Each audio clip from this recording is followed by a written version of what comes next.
My name is Tsepo Laki Montana. I know that when people write, they say the former CEO, and I haven't been a CEO for 10 years, but I'm still a former. So thanks very much for coming to this press briefing. And let me just indicate, let me open my presentation. I think we'll load it an hour after, because I just made some other changes just a few minutes ago. So I'll just post it on Twitter for you to have access to it.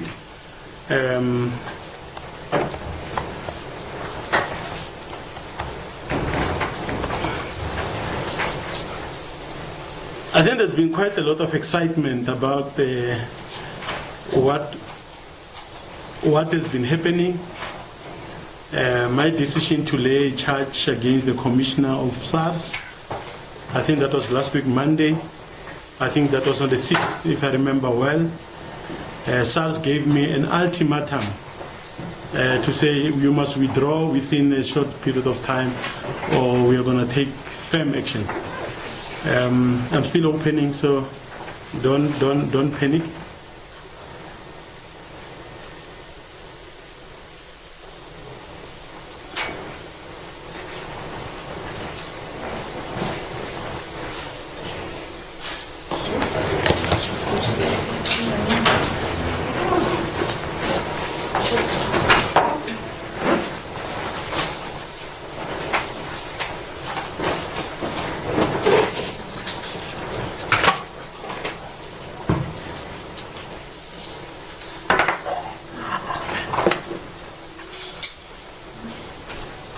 Where's Moffat?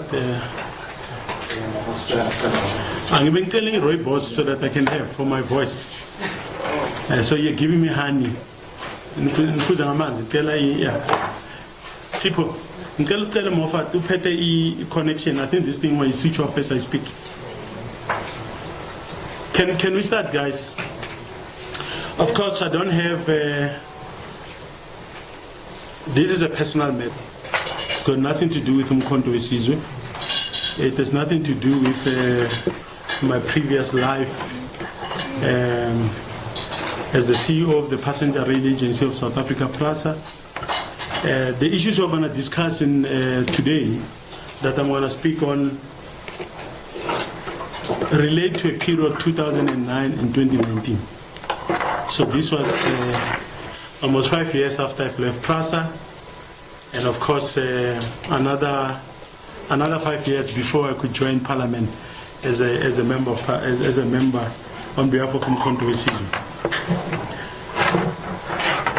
I'm going to focus on a number of areas. In some instances, I'm going to read directly from the statement. In others, I'm just going to speak to the issues in the interest of time. And then the statement, of course, once I've cleaned up a few things, I'll then post it so that those of you who are writing stories, you can be able to I won't take long after the briefing. Unfortunately, I know that there are media houses who have requested one-on-one interviews. Some of them have asked me to come to the studios. I can do everything here, but I had to catch a flight because I have to go back to Cape Town to attend to my duties as a member of Parliament. So 5:30, I'm flying to Cape Town. So I think that between now and probably 4, if there are interviews that we can have here, I'll be available to answer all the questions that are there. Let me start to take you through my statement. It's a relatively long statement, 17 pages. Of course, it doesn't come closer to the SARS presentation on Saturday. The South African Revenue Services SARS held a special media briefing on Saturday to address the tax affairs of an individual named Tsepo Laki Montana. This is quite extraordinary. Why would the Commissioner of SARS go to such great lengths to authorize the organization he leads to convene a media briefing to address the tax affairs of an individual taxpayer? Why is the Commissioner of SARS and his team panicking so much? I intend to answer this question to the satisfaction of all South Africans, including those, because I've been listening on Twitter, on radio, a debate on this. And I didn't realize that I'm probably second to President Zuma. When your name is mentioned, it generates so much excitement and passion. So I want to address these issues to the satisfaction of all South Africans, including those who hate me with such a passion. You know, I was listening on radio this morning. I listened to Power FM, and I listened to TT. Here's a journalist who's already made up his mind. He listened to SARS like he owes 55 million. And he goes on studio. He hasn't heard me. He knows that I'm coming to speak here. And his colleague on studio to say, no, but hang on. It's like he's not speaking. So I'm hoping, guys, that as I share with you my story, you may not agree with me, but I thought that we were going to be professional about this so that we report on what I'm saying and allow South Africans to judge for themselves. We can't have a situation where people prejudge, as it were. I'm here addressing the nation not because I have a case to answer. I'm not on trial. SARS knows that it is the rotten and criminal system they run which is on trial today, not me. I'm at peace with myself, and I know that I do not owe SARS a cent, and I want to repeat that. I do not owe SARS a cent. Some may ask, why risk everything by taking on the mighty SARS? There is no doubt that SARS is a powerful institution and a formidable opponent to take on. If you look at the network of attorneys that represent SARS in court, just so powerful. As they say, it's not easy to take on a whale in the ocean. However, I'm not afraid to take on the challenge. I think the universe wants me to do this. This is not about me. This is about the citizens of South Africa who had lost their houses, their vehicles, and other assets they have built over the years. They've worked so very hard for. And these are taken away from them by SARS at the stroke of a pen. As difficult as it is to fight the crocodile in the river, but nature is full of examples where David had defeated Goliath. Commissioner Kees Vetter is a worried man because after today, the eyes of the taxpayer is being opened. We are laying the ground for destroying an evil system which exploits you and I. Taking the lyrics from one of Bob Marley's songs, we'll fight the current corrupt system until until it is totally discredited and permanently abandoned. I feel honored that God and the universe had given me such a noble assignment. I'm prepared to lose everything to ensure we change the very roots of our own exploitation. And let me tell you, taking on the mighty, this formidable enemy, you know, it is second nature to me. I come from a family who was brought up by a grandmother. My grandmother, every time you come back home and you had a fist fight in the township and you were beaten, let's say you lost the fight and you come crying, she will not allow you into the house. She said, go back, go and fight for yourself. And as I confront this big issue, I hear the voice, a big voice from her. Famba in Xitsonga means go. Go and fight. Okay? Go and fight for yourself. So, I'm not afraid, I'm charged. And I can hear voices saying, Siboyi Fumukoni, Osego Katakata, Yapili. So we are not here. I'm not even here to deal with what SARS raised on Saturday in a press conference. I think many of you have seen what SARS did on Saturday. Their press conference, this was subsequently followed by my private, or rather tax affairs, being published all over in all sorts of websites and all of those things. The commissioner knows that it's unlawful. What he did is criminal. And there's a price to pay for that. SARS used the special media briefing on Saturday to drive a number of hidden messages. Key to this is that Lucky Montana must be put in his place once and for all. South Africans would recall that in the very recent past, The SARS commissioner vehemently opposed the publication or release of the tax information of President Zuma. He said this was totally wrong, it was undesirable. What has changed that he's so determined to release my tax affairs for the whole world to see?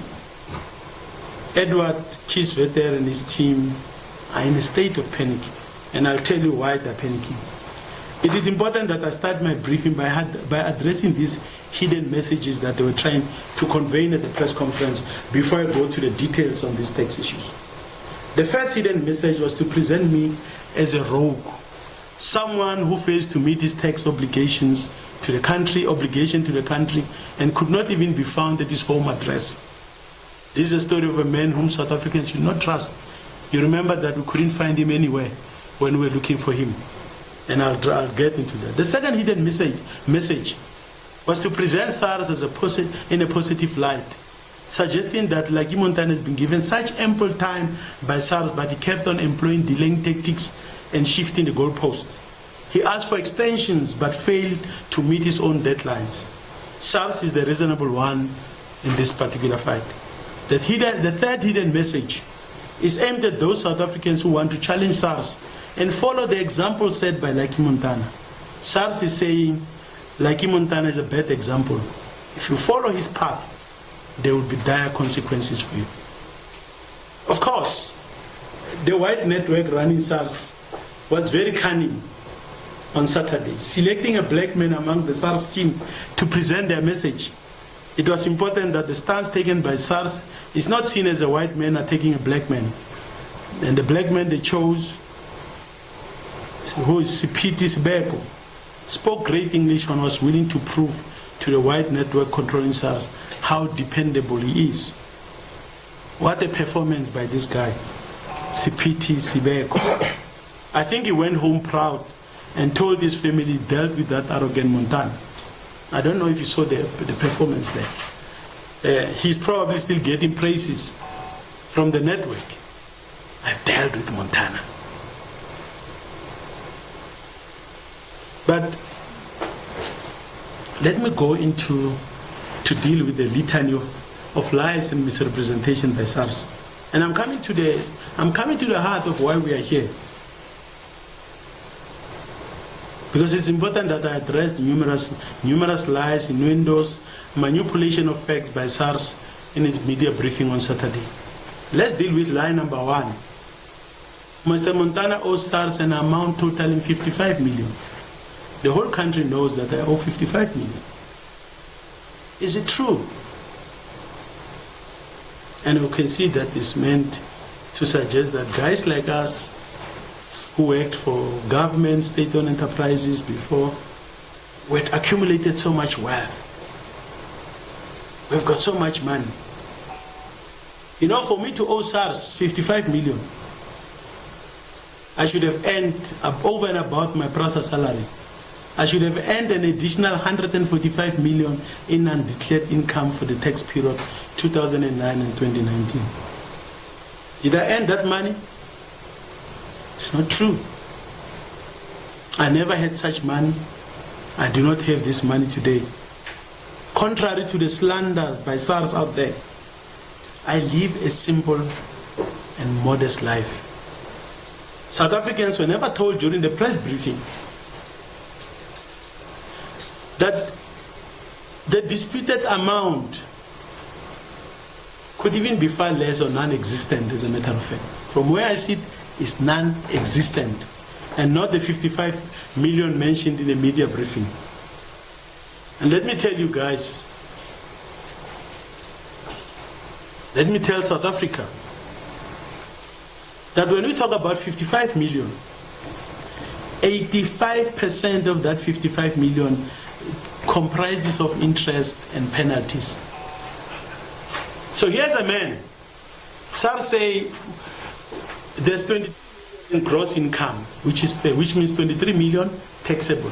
So based on my tax scale, it means that amount is about 7 to 8 million rands. Okay? This is 2022.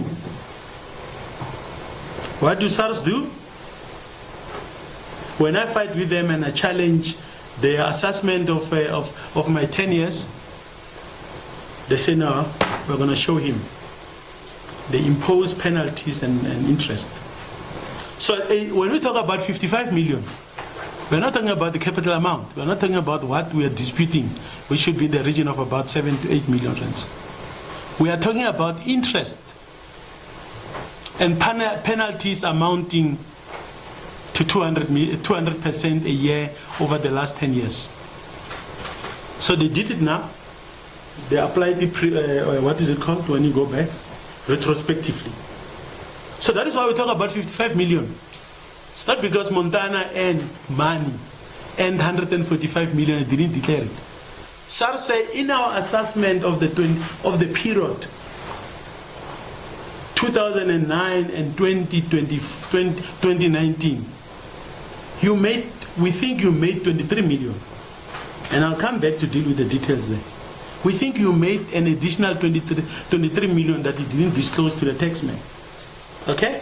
Now that tax 23 million, let me explain it so that there is a clear understanding. The 23 million is not money that you are owing to SARS. It means it's taxable based on your tax scale. So if you were to apply my tax scale at that time, at anything between 38 and 38%, between 38 and 42%, you'll see that you can calculate the 20. I think those of you who are good with maths at school can calculate and see. So that is what is the amount. And that amount I disputed from the word go. And I'll show you on what basis I disputed that amount. So guys, there's no 55 million rands. Okay? So let me say to TT at the Power FM, there is no 55 million. Let me say to Comrade Zwelinzima Vavu, who posted that for a man to owe SARS that amount, he must have earned 120 million rand. I never earned that amount. I want to say 85, which means about 47 million of what we are talking about is only interest and penalties. It's not tax. So I want you guys to understand that. Okay? So that's the point that I want to clarify the country. I don't have 55 million. I don't remember. Maybe my life is 55 million. SARS could just take my life and write off this thing because the value of my life maybe is that 55 million. So there's no 55 million. It's false. It's penalties when we fight and dispute what SARS has put forward. When we dispute the 23 million gross amount. And again, I want to repeat because I think you guys, it's very important. The 23 million gross income is not the tax that you are owing. It's the amount that is taxable. You see, the past 5 years I've actually become a tax expert because I had to deal with these things. It's taxable, owing, those kind of things. So the 23 million is a taxable amount. It's gross income. And I challenged and I rejected it at that time in 2021 and 2022. I still haven't come to the real issue. I'm still telling you that for SARS to tell the country that Montana owes 55 million and doesn't tell South Africans that we think this man owes us about 8 million. But over and above the 8 million, we've imposed penalties, we've imposed interest that took their money to 55 million. But just imagine, I'll tell you that even Abu Mashonis in the streets, they don't charge those rates. Mashonis who take bank cards from our parents, they don't charge the penalties that SARS imposes. It's so unreasonable. And I think this is insane. And I think the commissioner of SARS should be ashamed of himself that they're doing that to ordinary South Africans. Forget about Lucky Montana. Ordinary South Africans are subjected to this thing. But I'm going to deal with the process how they do these kind of things. SARS has incorrectly assessed my tax liability, leading to a gross inflated tax debt, which I've rejected. And this is due to errors in the respondents in SARS accounting treatment of various transactions, calculations, misinterpretation of tax laws, and other factors. And again, I'm saying in the statement, the taxable income of 23 million in 2020 or 2020 has in a matter of 2 years grown to become an outstanding debt of 55 million. South Africans should be able to see that there's something amiss, clearly going beyond the legal requirements of tax administration. The tax laws of the Republic are intended to get individuals like me and corporate entities to meet their tax obligation, something which I accept without any condition. I know that as a person, if I've got income for the country to build hospitals, to build roads, to deliver infrastructure, all of us must meet our obligations. But I'm being presented as a rogue who doesn't want because I happen to challenge the mighty SARS. It is not the intention or objective of our tax laws to destroy individual taxpayers for other purposes than tax requirements. Let me repeat that. It is not the intention or objective of our tax laws. Those who drafted these laws, both in the Constitution and the different laws, didn't intend to destroy individuals and to target them in the way that SARS is doing. So that is line number one. I want to put this thing about 55 million, and I want some excited people out there. And I've seen the haters. Others, shut up Montana and SARS on Twitter, on X. Shut up. Others on what is it called? All this TikTok. Montana must shut up and just pay. He has the money. But I also want to take this opportunity to salute many South Africans. You know, there are many people who are going through this. I realize that we can actually have a massive class action on this thing. Many people have sent me ideas. Their tax lawyers have actually sent me advice. Others say we'll consult for you for free, because we've seen many of our own clients being destroyed through this system that we're dealing with. So I want to thank many of them. And some of the suggestions made, I won't mention people's names. There are many people who send me very good ideas about what needs to be done. And I want to take this opportunity to thank them, because some of them have incorporated some of the ideas in my statement today. So line number one is the 55 million. I asked the media in South Africa that, and I'm going to deal with its illegitimacy so that you guys don't keep on repeating this thing. Line number two, Mr. Montana could not be found at any of the addresses he provided to SARS. What a lie. You know,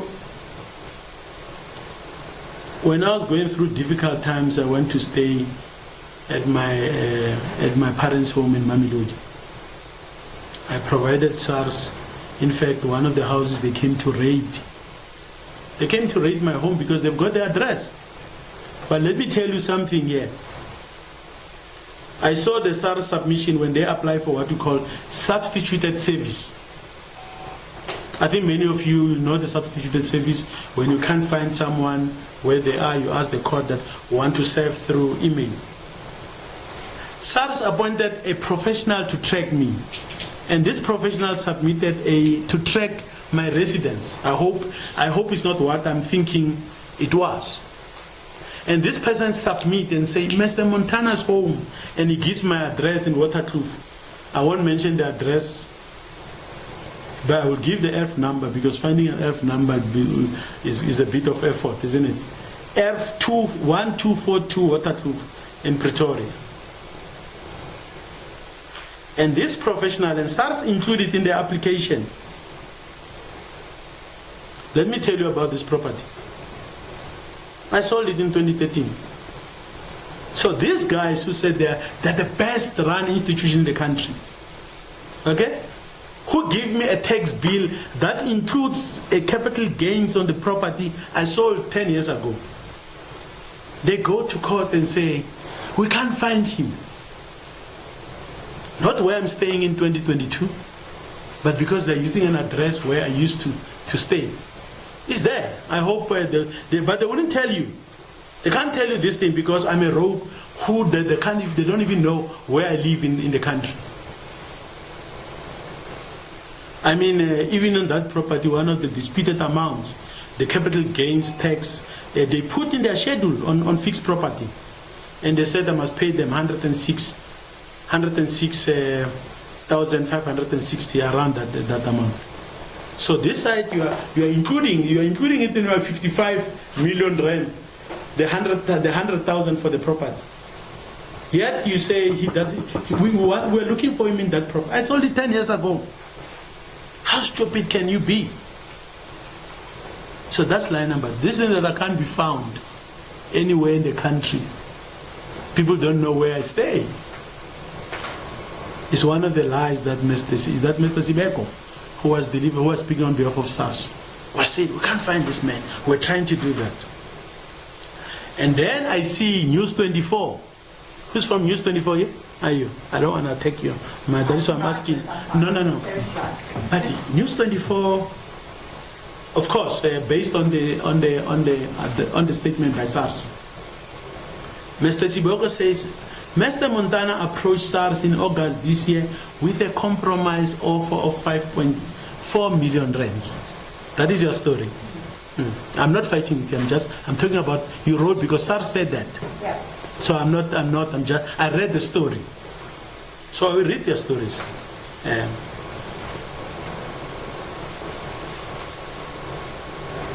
So let me put the facts. Because somebody say, oh, Mr. Montana owes 55 million and he goes behind our back to try and strike a deal. Isn't it?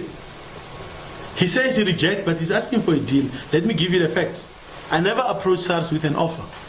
SARS sent me a letter of demand on 1st August 2025. In the same letter, SARS outlines and offers various remedies available to me as a taxpayer. Okay? So they didn't tell you at the press conference. They only go to 55 million.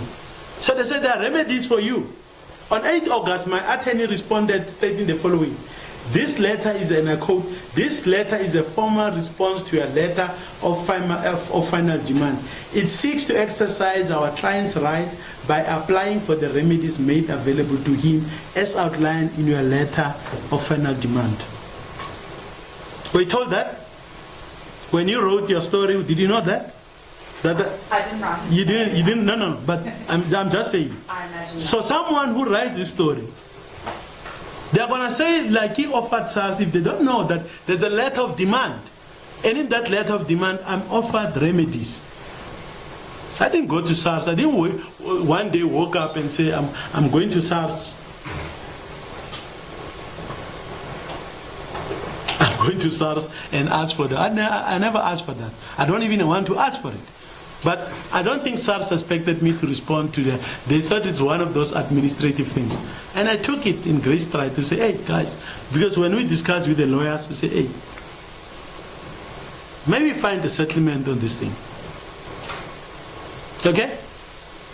Try to find a way around it. So we then went through the remedies, and I want to take you the logic of 5.5 million, how we come to that. So on the 8th, we responded. In the same letter, my attorney states the following, and I want to read this to you. And I quote, we remind the commissioner that our client never failed to pay the tax debt for 1 or more years. Our client filed his objection to the tax assessment under Section 104 of the Tax Administration Act. And they say this remains unresolved. The matter between SARS and the taxpayer is before court. SARS cannot demand payment on amounts that are in dispute between itself and the taxpayer. Okay? So Montana didn't go behind the back and say, please, I want the deal. That's telling that story. Okay? My attorneys further said it is essential to reiterate the nature and scope of the dispute between SARS and our client. SARS had concluded in its assessment of the 2009-2019 tax years that there was gross income of approximately 23 million, which our client failed to declare. In its objection, our client stated that the amount demanded by SARS had been overstated, miscalculated, or that the technical treatment of the various transactions was inaccurate. And I'm going to go into that later. I'm still dealing with the letters. The letter states that and I quote, our client is of the firm view that had he been given a fair opportunity to challenge the SARS findings or his objection been given serious consideration, the taxable amount would have been below 5 million. Note that, the taxable amount would have been below 5 million and not the overinflated gross income of 23 million mentioned in the SARS tax assessment. Can you see where the 5 million comes from? Because we believe that the amount, not that I owe 5 million, but in my calculation, and I'll explain that. And let me read, and that's where these guys extrapolated something. My attorney concludes the letter by stating the following, and I want to read it, and I want to quote all the details. And they say, to this end, our client proposes a settlement agreement with SARS based on the following terms. 1, a full and final settlement of 5 and the amount, the full amount is there, 5,400,641. SARS recognizes as initial, and that SARS recognizes as initial payment to the settlement agreement 2 payments of 971,641.74 cents and 350,000, totaling 1.4 million rands already paid by our client in 2021 from the proceeds of the sale of his property in Saxon World. And I say the letter says no capital gains was payable from the sale of this property. So you can see I've already paid. So this rogue guy who doesn't want to pay tax, okay, he goes and pays 970,000. He comes and pays 300. So that's what we're mentioning here. Okay, I didn't go behind. And then we say, and then we move further to say, the taxpayer agrees to withdraw any legal action intended future action against SARS related to the 2009 20,000 tax assessment. And then we say SARS to clear the taxpayer's name from the credit bureau as soon as the settlement amount is fully settled. And then the letter concludes that our client's rights remain reserved in total. So it's a lie that I went to SARS to ask for the thing. We are responding to the letter. Those of us who did struggle accounting, I hope that better people who understand the numbers, but I've detailed the numbers here, how we come to that 5.4, to that, and I'll clarify as we proceed with this thing. So I'm saying it is therefore false that I approach SARS with a compromise of consistent with SARS unethical conduct. This is a misrepresentation of facts to the people of South Africa. Line number 4. We are going through them. We are not going to run away from this thing. If it means I miss my flight, that's what is going to happen. But I want to go through the lies so that they are not repeated out there so easily.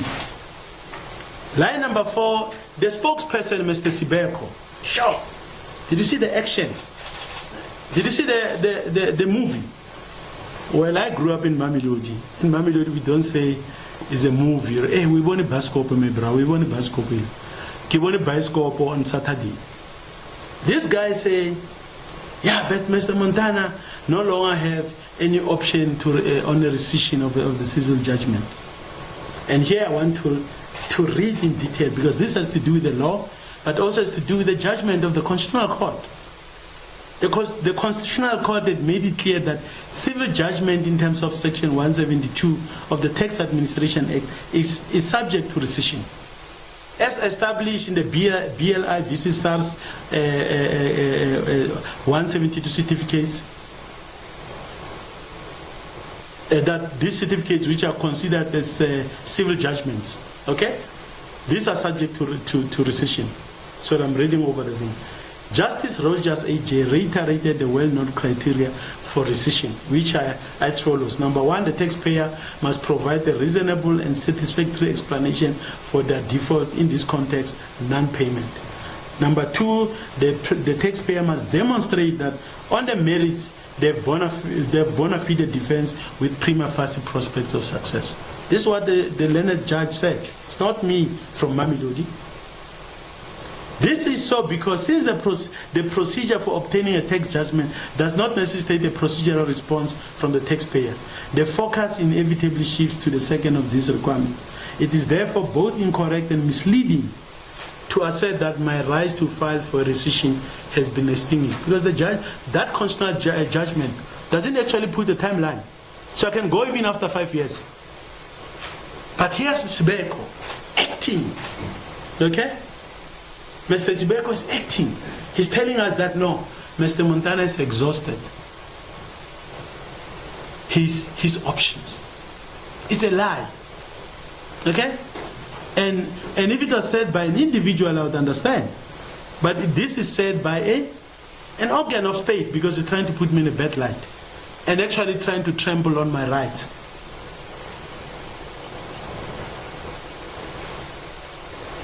But let me make this very clear.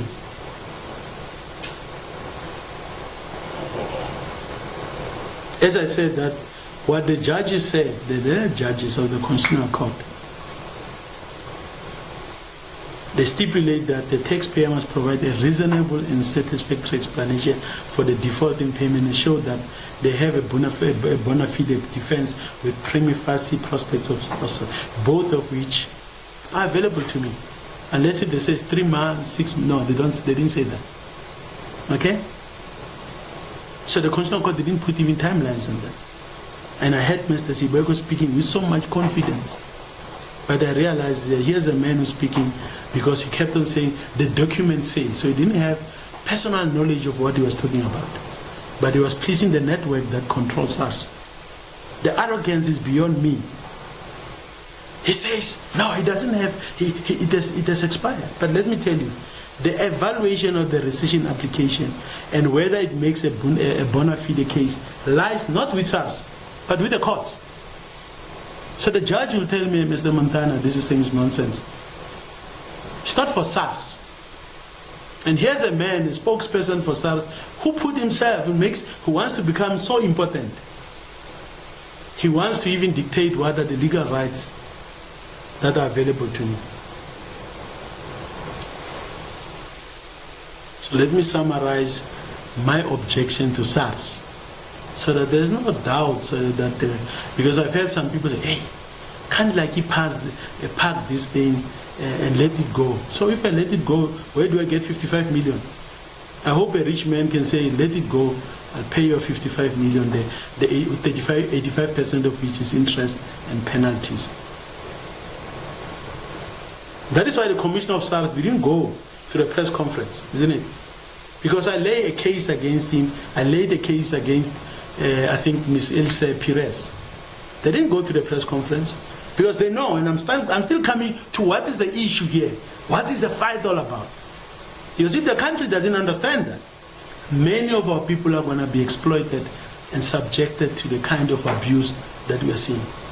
So I want to make myself a sacrifice. I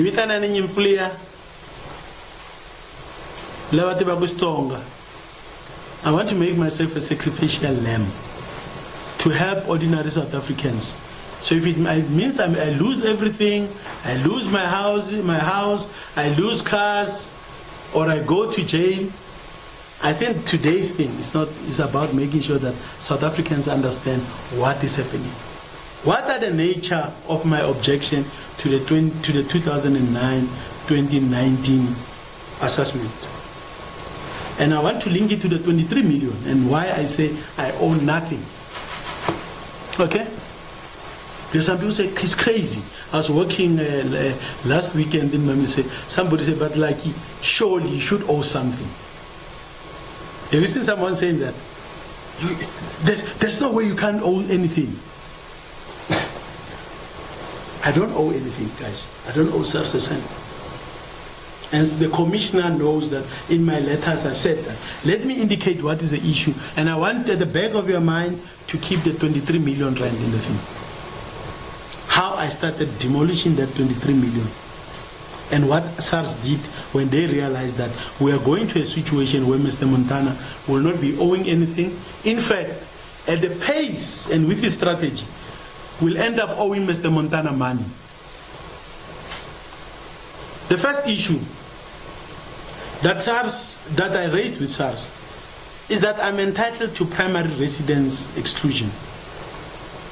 So this is an amount of 2 million rands. Over that 10-year period, I've lived in 3 different houses. Some, of course, not at the same time. stayed here 2 years or 3 years, sold, it was my primary residence. So SARS must give me what you call a primary residence exclusion and of an amount of 2 million. Now in that 10 years, I mentioned 3 houses. So if you take your 23 million, you apply that, you already minus 6 million, isn't it? Let's start there. If you grant me the primary residence exclusion, the 6 million rents involved. Okay? So minus 23 million, 6 million from 23 million. That's the first issue. The second issue is that SARS, and this I've written about many times,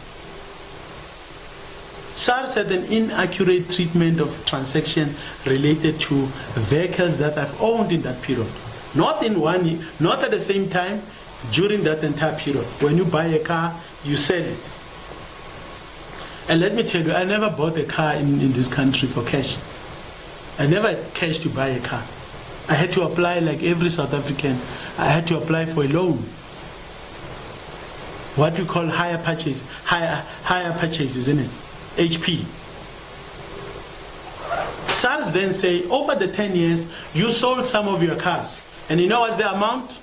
It's almost 10 million rands. So you can see. Let me say, guys, let me explain this thing. When you buy a car on hire purchase, you buy it, you pay installment, but when you decide to sell the car, what do? You take it to a dealership, isn't it? And that dealership will then settle the bank. The only time SARS can say, hey, where do you get the money to settle is when the cars are settled, but they're kept by me. I never kept any car. The cars were sold, and what happens, what is the requirement of the law? A dealership cannot take this car and sell it, because it must first settle the financing institution. So SARS, what it does, it goes to all to the banks and say, oh, these cars were settled. They don't go to the dealership to say, let's see this. They say, oh, all the amounts come from Mr. Montana. So if the total amount in that 10 years amounted to 9.5 million or 10 million, almost 10 million, I think it's 9.7 to be more precise, on vehicles. So they say, because they are settled, it means it's money coming from, they are making an assumption that it's money coming from Mr. Montana. When the practice for everyone is that, no, your dealership will say, let's do an assessment on your car, and they accept it. Before they pay you, they ask for a settlement, isn't it? So they get that settlement, they settle the car is now in the thing. If there's a difference in that amount, they pay you the difference. Okay?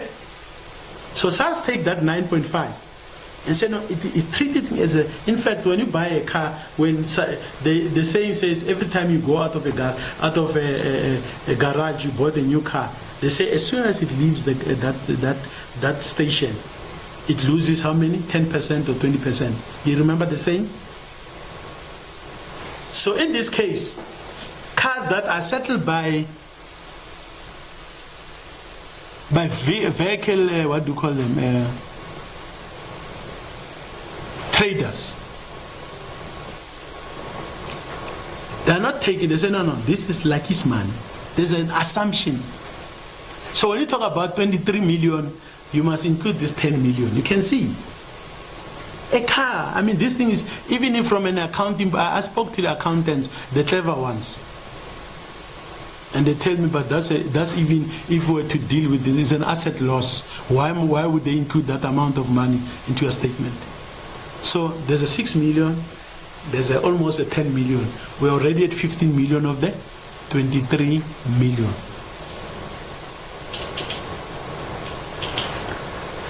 Then I sell a house in Parkwood in Johannesburg for 6.8, and I dealt with this at length at the State Capture Commission.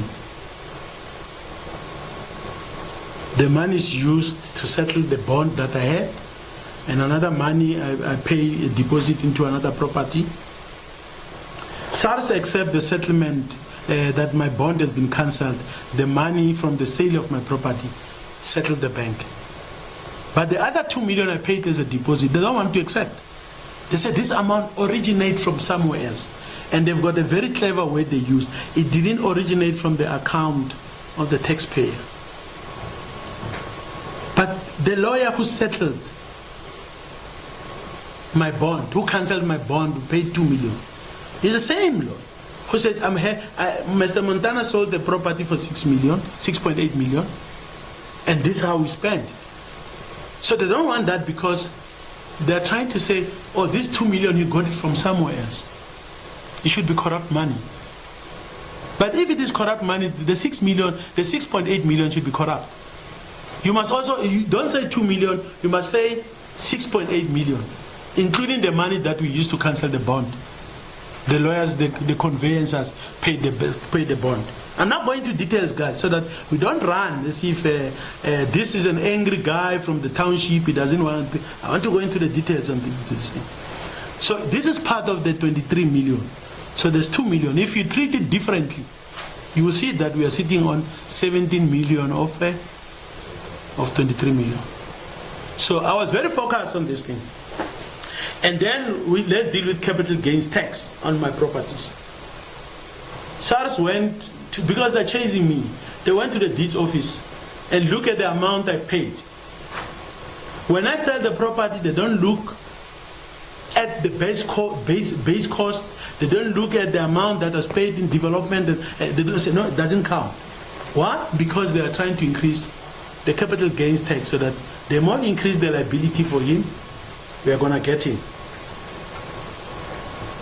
And then any loan that was found in my statement,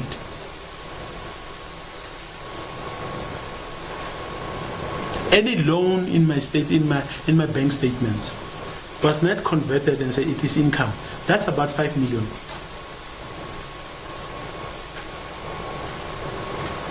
Forget about the smaller amounts. Now I'm dealing with the thing. So from my calculation, when I deal with these items alone,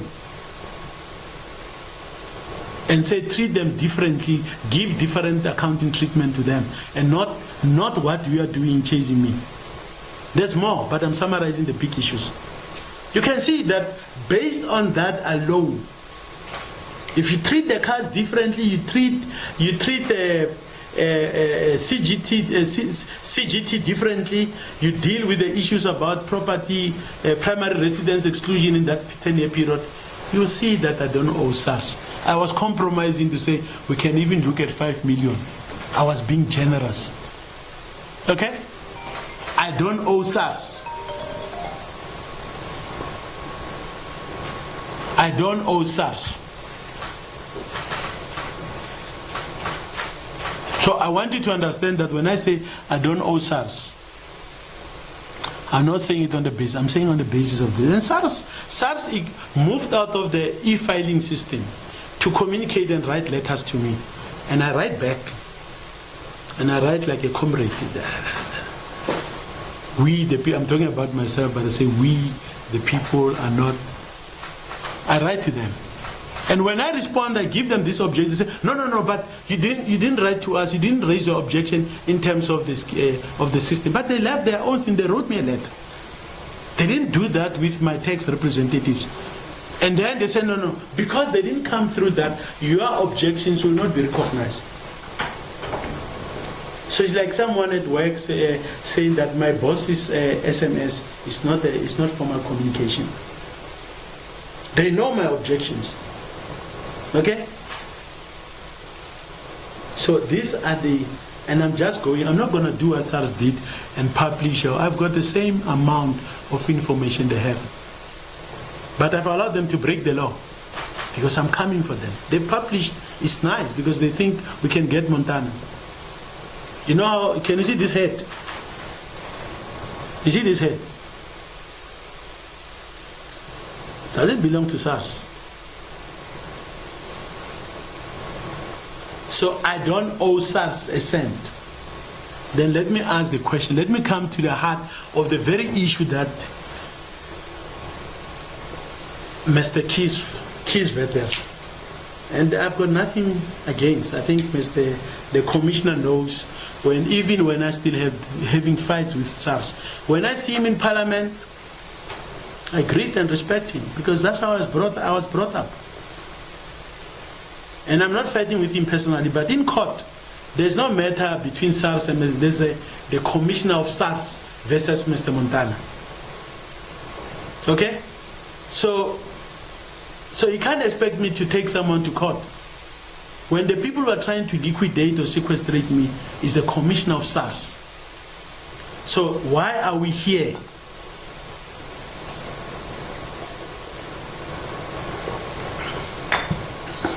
I'm struggling with my throat. I asked for at least rooibos with honey. The honey came on its own, and then it has since disappeared, and there's nothing. I think if there's someone who can ask for me, is Moffat, please, my brother, if they can do that. I'm struggling with my throat. I won't take long. Why are we here? Let's get to that issue. What is this fight all about? Last Monday, the 6th of October, I laid a criminal case against Edward Kisvetter, Commissioner of SARS, and one of his officials for fraud, perjury, breach of the Tax Administration Act, and defeating the ends of justice. The media, the SARS, and I asked, guys, I said, I've been begging, can I have the default judgment? The SARS media briefing confirmed there is no default judgment or an order by a competent court in this matter. In its briefing, SARS places reliance on a judgment it obtained against me under Section 172 of the Tax Administration Act for the amount of 44,927,320. So when the judgment was granted in August 2022, that was the amount, 44 million. So it meant they've taken the 8 million or 7 million, whatever it is, added interest, penalties, and when they went to court, so they went 10 years back. So they went 10 years back and applied those penalties, and they say it's 44 million, and today it keeps on going up, it's 55 million. 85% of this amount is penalties, and you can hate the man, you can chase, but really, I'm saying even abantu basemakhaya even noma shonisa awukhokhi ngalendlela le. So let's look at this section, that what SARS, because I found it. You see, I asked SARS to give me the default judgment and the, what is it called, the court order, because I've seen through this thing. It's like he's stupid in fighting SARS. Or did SARS fall into his trap? I won't answer that question. We'll be able to find that out at a later stage. But let me read the section that SARS places reliance on. In the Tax Administration Act, Section 172 has got its own. I'm not, of course, I'm not here to deal with clause A, B, C. I'm not here for that. I'm here to deal with the principle because I don't want to go into each and every detail.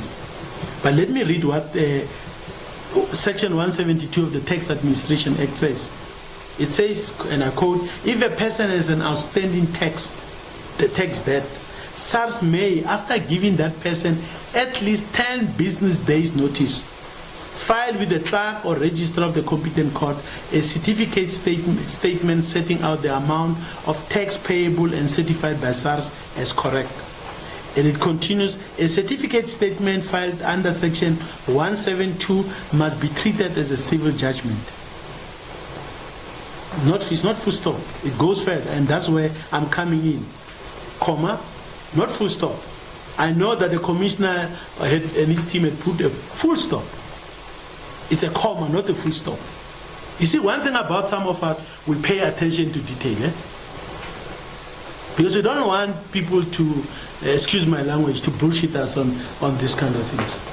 So it says, treated as a civil judgment, comma, and then it proceeds, lawfully given in the relevant court of law in favor of SARS for a liquid debt for the amount specified in the statement. So I asked, give me the default judgment. Give me the court order that was lawfully given in a relevant court in line with Section 172. And let me tell you, then that's why I saw cats running. That judgment is not there. Okay? Bangena ngapha, baphuma ngapha. They send me a statement, a certified statement. I said, no. I hear it. I've seen the certified statement.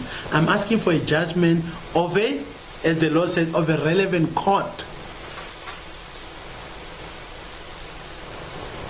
So let me deal with two fundamental issues in this thing. So I've quoted the law. It's not something that I created in Tsakani, in Mamelodi, where I come from. This thing is the law. It was written even before I joined Parliament. So let me tell you what it means, why I'm taking up issues with that. When SARS raided my house, and let me tell you, SARS raided my house twice, guys. The first one, I was still living in Saxon World, closer to the Guptas. I see Heidi is getting agitated. I never had any car there.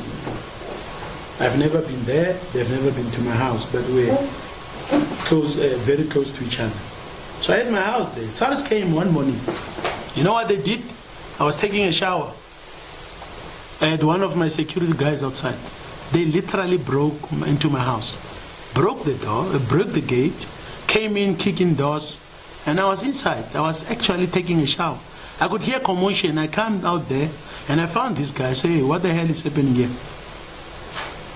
Then I find an old man from, what is it called? The sheriff of the court. He says, no, we are brought here by these guys referring to the SARS. They were so arrogant. I had to carry the old man against the wall and say, what the hell are you doing inside my house? Fortunately, I didn't have an axe. I didn't have anything because I would have treated that as an attack. So when I mentioned it in court papers, I heard them saying, oh, Montana said things about us that the court strike out. They put the strike out clause. And my lawyers asked me, should we fight? I said, no, it's not relevant. We're putting it on record. SARS broke into my house in Saxon World. Okay? I didn't want to leave the big issue here and focus on that. I said, oppose the real issue. Don't deal with it. I just wanted to put it on record. Whether they strike it out, it's irrelevant. Then SARS went to my house in Waterkloof. And they found that this house is derelict, it's not.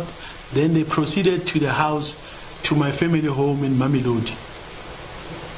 Let me tell you, I was in Durban, I got a call. It was SARS, it was the sheriff, and it was a special unit of the police. I hope it's not one of those that General Mkhonas is talking about. So here's a tax matter, a civil matter. Why do you mobilize the whole army? Because you want to show the whole of Mamelodi that this neighbor of yours that you think he's a man of integrity, he lacks integrity.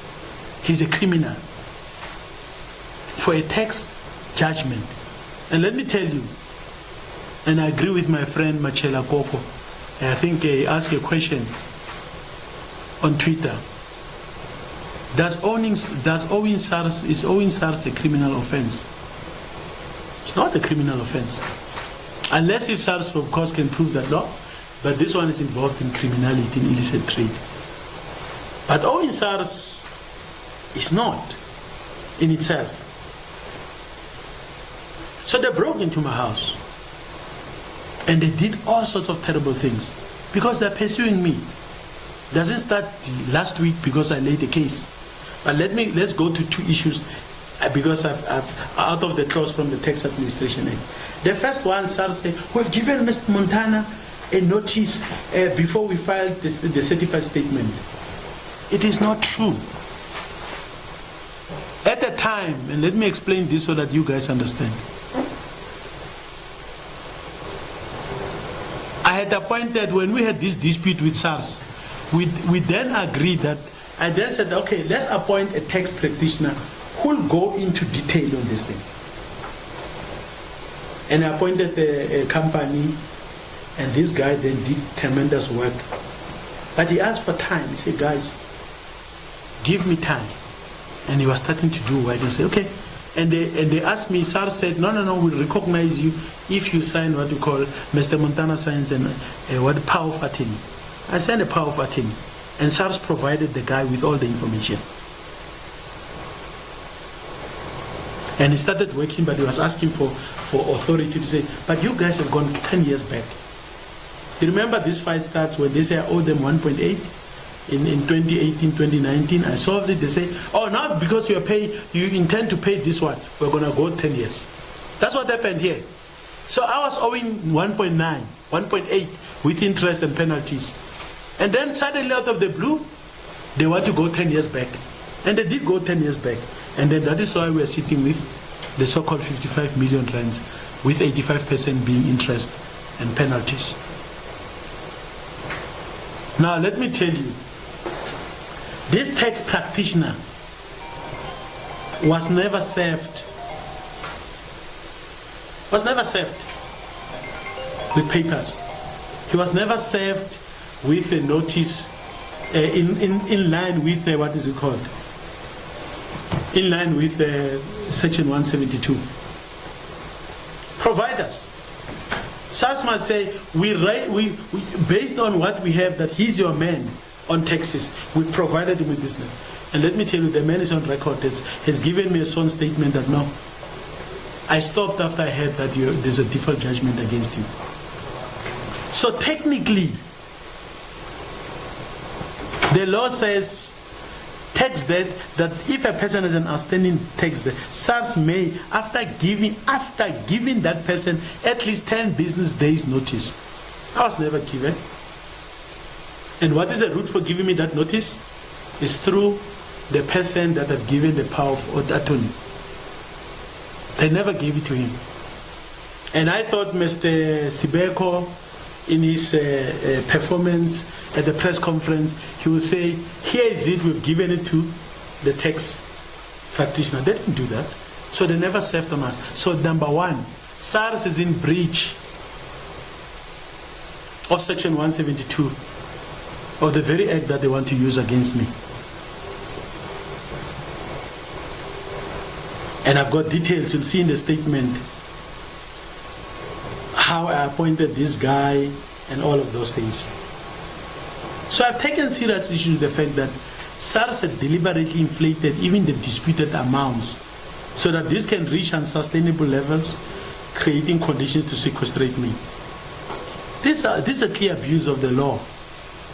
Okay? And if you look at Section 222 and Section 223 of the Tax Administration Act, someone reminded me, a friend from the Northwest, saying, no, but this is actually unconstitutional to the extent that they constitute a double jeopardy as an interest in itself is a punishment. So you can see that they punish you with interest, and then they come and impose 200% penalties on top of that so that they can finish you. And this guy said, no, but in law, so they can't impose two punishments. And he says, whereas penalty tax is not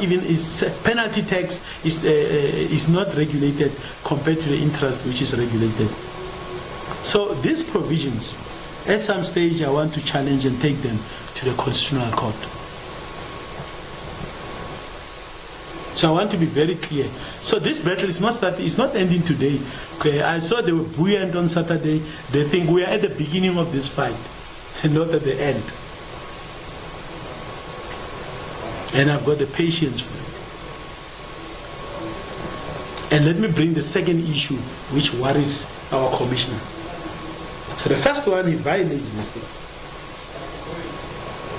So the Tax Administration Act is a law on tax, but with different meaning for the people of South Africa, depending on which side of the divide you are. If you are SARS, you want to avoid the tedious process of the law and its requirements, you just want to proceed with that. But if you are a taxpayer, you want the process. If you are a taxpayer and you want the process based on fairness, and that protects you, you.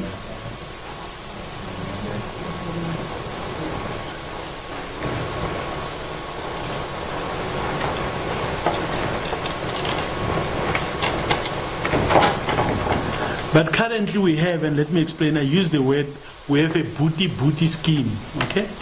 You know, booty in Afrikaans. It's my boot, it's my brood.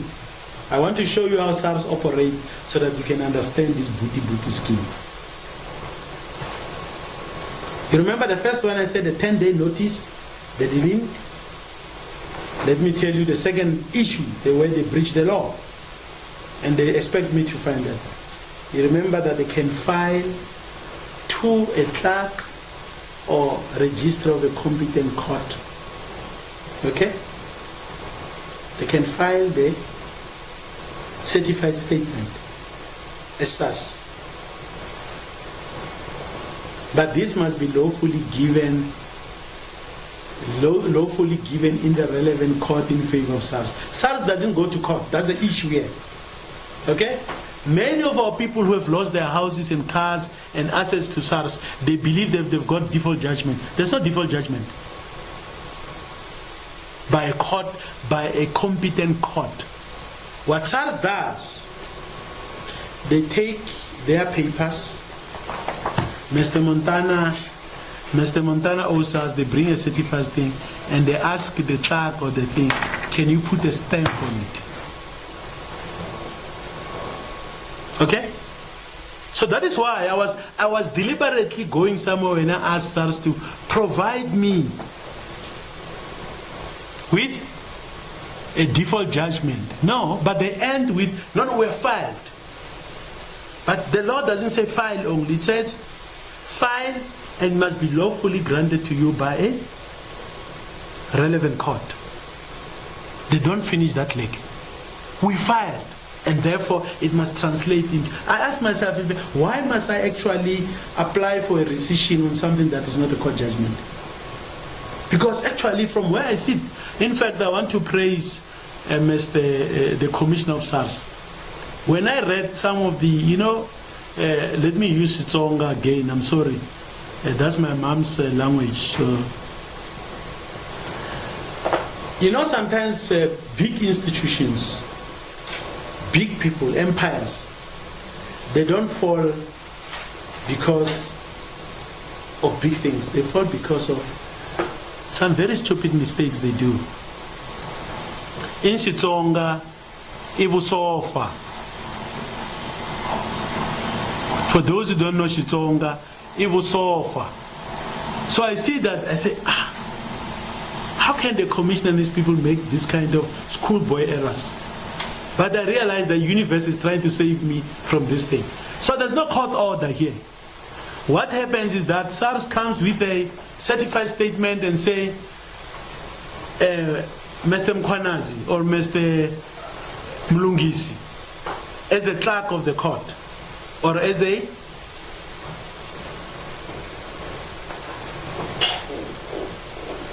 registrar, please put a stamp on this thing. Requela stamp in Mamelodi, stamp me bra. You requela stamp. So there's no court judgment. Stamp. So you know that stamp. So they just call. No. We are sending a document for you. Can you stamp it for us? And you know what it means once the clerk of the court is stamped or the registrar is stamped? It means you've got a civil judgment. And for in my case, that stamp cost me 44 million rands. So when I ask, because they finished at a particular point, they didn't take it to its logical conclusion that it must be a competent court that must decide on this thing. So the decision by the registrar or the clerk of the court to stamp the SARS certified statement without first making a determination of the facts is unlawful, it's procedurally unfair and legally defective.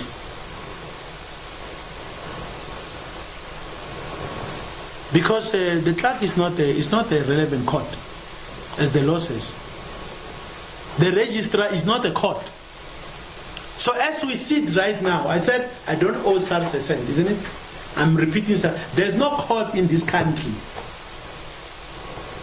There's not even a civil judgment against me. Forget about the default judgment I was talking about. Because that's not granted by a competent or a relevant court. SARS went to its friends, the booties. Hey, boot, can you please put a stamp? They're doing it to me, they're doing to millions of South Africans. A lot of people have written to me, say, hey, we don't understand how this thing works. So I see myself as speaking on their behalf as well. So the booty scheme that SARS is operating, and I don't want to cast aspersions on our clerks and officers. These are professionals and all of those things. But let me tell you, they don't have a right. They are not judges. The dispute between SARS and its taxpayer must be adjudicated by court, by judge, not by stamp. So I don't recognize the so-called civil judgment and all. It's unlawful. It was not taken to court. So after they filed, the clerk or the registrar must take it to a relevant court. And not say, put a stamp and say, no, it came before me, and it becomes a judgment.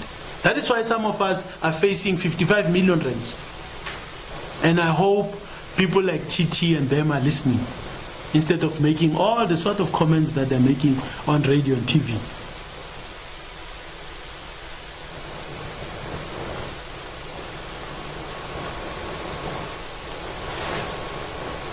So the law says, lawfully given in the relevant court in favor of SARS.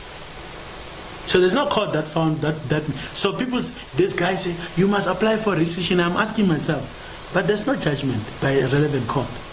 What is the rescission for?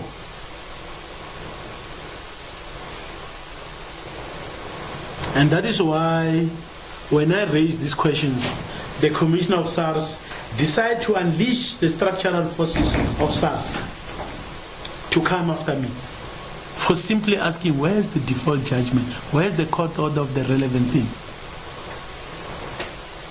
I think even people who don't like me, they can see that this is an injustice of the highest order. And let me tell you guys, I'm not obliged to listen to something that is unlawful. I became a young activist in Mamelodi because of my hatred for injustice. And I'm not going to allow at this age to be treated so badly.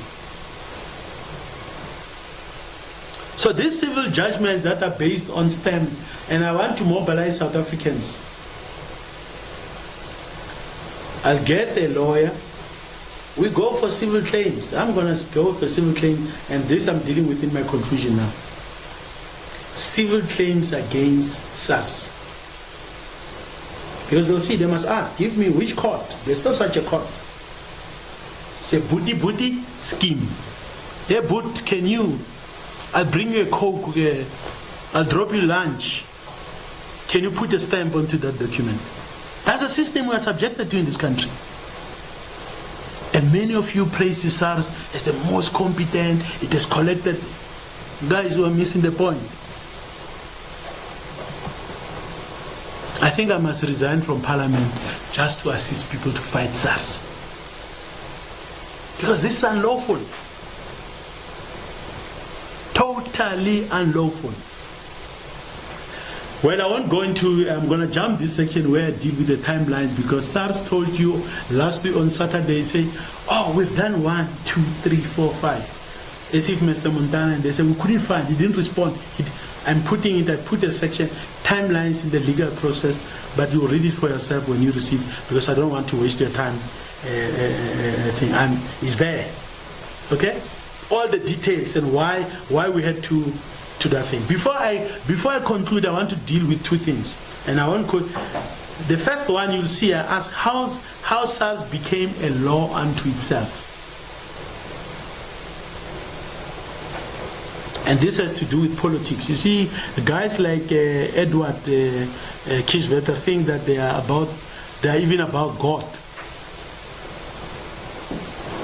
Why is SARS doing these things? Because SARS was emboldened by the findings of the Nugent Commission and the State Capture Commission. Okay? That's what has happened. And if you read volume 3 of the Zondo Commission, you read the Nugent Commission, and I'm going to leave it to the journalists to read, but I'm telling the story there, why SARS is doing the sort of things. Because it has become a law unto itself. No one will hold us accountable. We've got powerful lawyers. The universe picked a young man from Mamelodi and say, this is an issue that is troubling our people. So,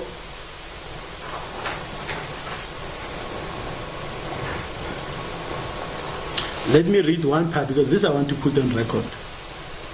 To understand state-captured SARS, because the Nugent Commission and Zondo were busy chasing after Tom Moyane. That's not the issue. To understand state-captured SARS, one has to look at who SARS investigate and what settlements they enter into with different taxpayers. SARS enters into settlement agreement with powerful people, and these settlements are not above board. They are managed through various law firms appointed by SARS and concluded in secrecy. Most of the taxpayers in this settlement agreement are not ordinary working people, but powerful corporates and those who own these companies. South Africa claims to have a progressive tax regime, but billions are lost through back-end deals involving SARS officials, law firms, and the powerful who largely own established businesses or criminals involved in illicit activities and serious crime. I don't want to mention names, but you remember when I was at the Zondo Commission, I asked Justice Zondo, can you summon or subpoena the accounts of various individuals and accounts? You remember that? And Justice Zondo didn't want to do that, because I believe that Justice Zondo acted, he acted to defeat the ends of justice. But that's a discussion for another day. He didn't call them, because I knew, I've seen some of those statements that shows the kind of settlements and deals that SARS deals, they do. And that is why when there was an application to President Zuma's, and I don't want to bring President Zuma, but this was a public issue. There was no MK, there was no parliament at that time. Remember, there was an application, people said President Zuma's tax affairs must be made public. Who fought against that? It was the commissioner of SARS. But he was not fighting because he was protecting Zuma. He wanted to avoid that, because he knew that if we start doing that, then this network is going to be exposed.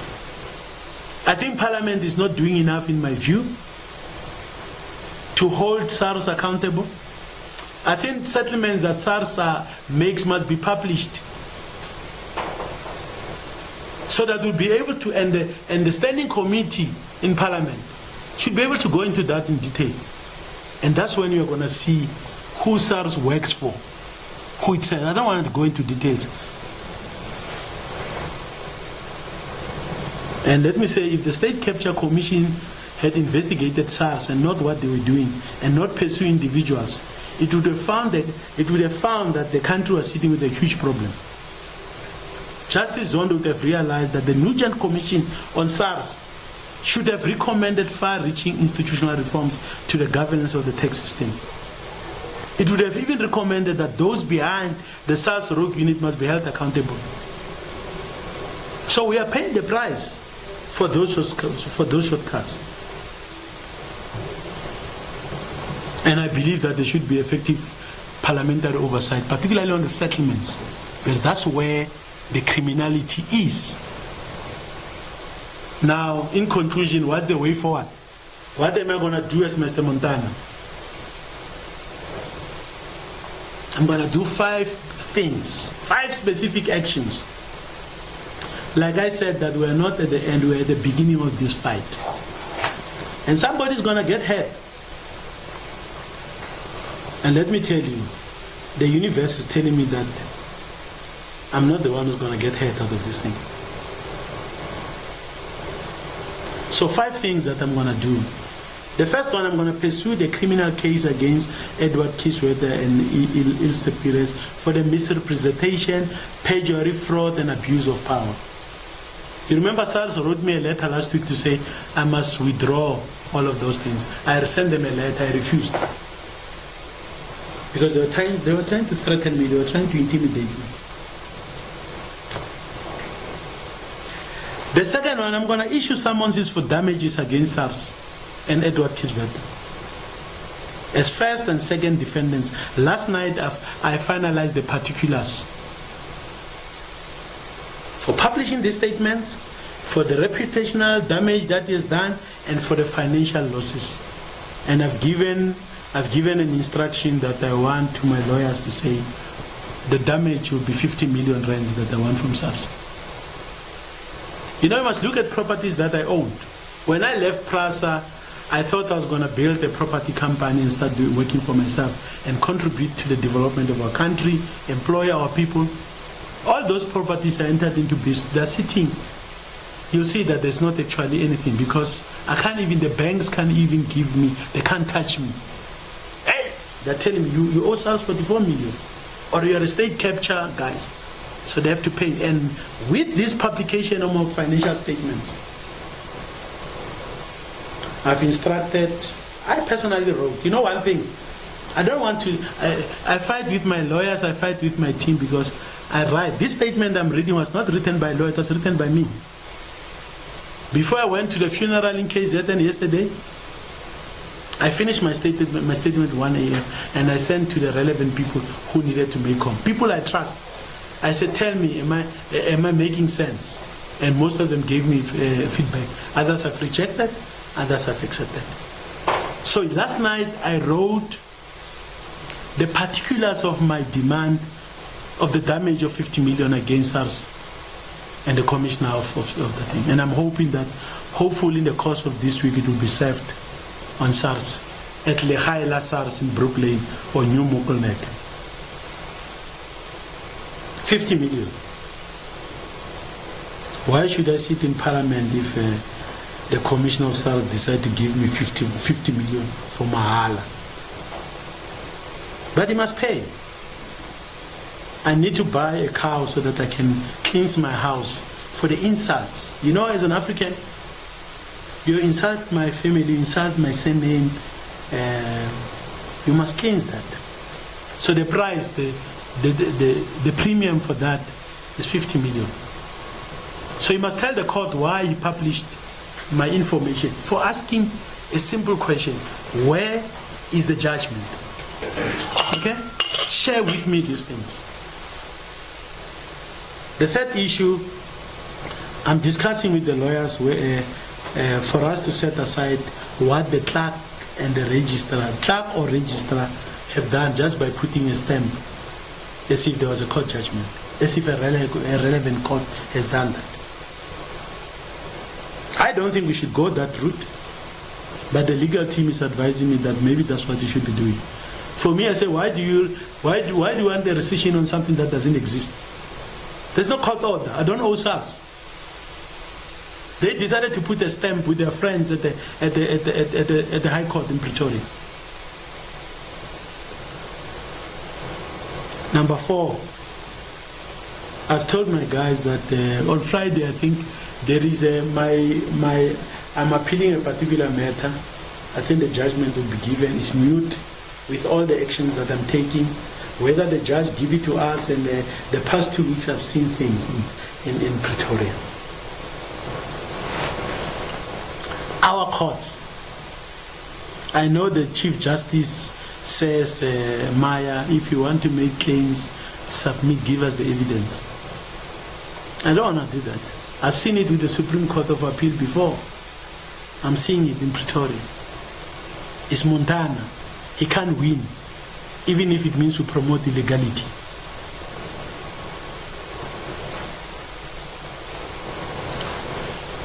And I'm obtaining legal advice on Section 172, Section 222, and Section 223 of the Tax Administration Act and other relevant sections on whether these are unconstitutional and should be taken to the highest court in the land, in the Constitutional Court. Because that's where our people are being abused. That's why I'm being abused. These clauses were used. In my case, they said, we are going 10 years back.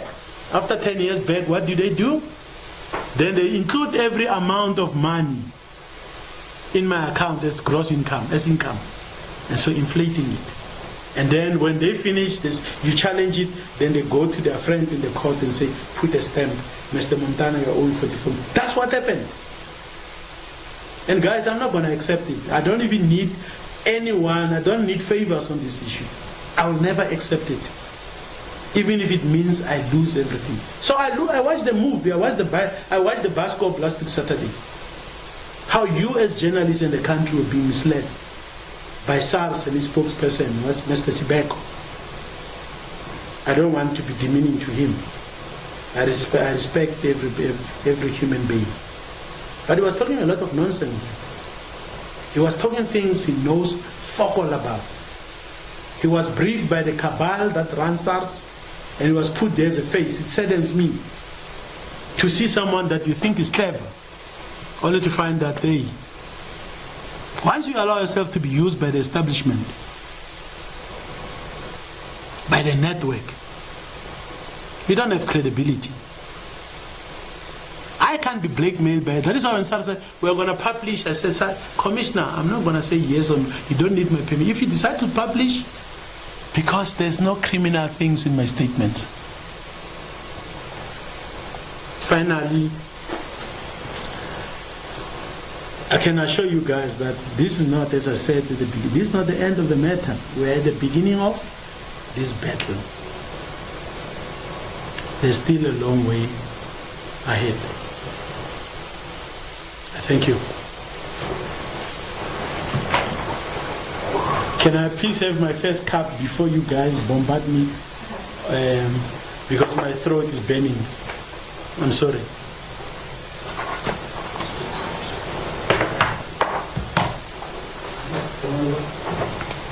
Oh, my apologies. We didn't unlock throughout.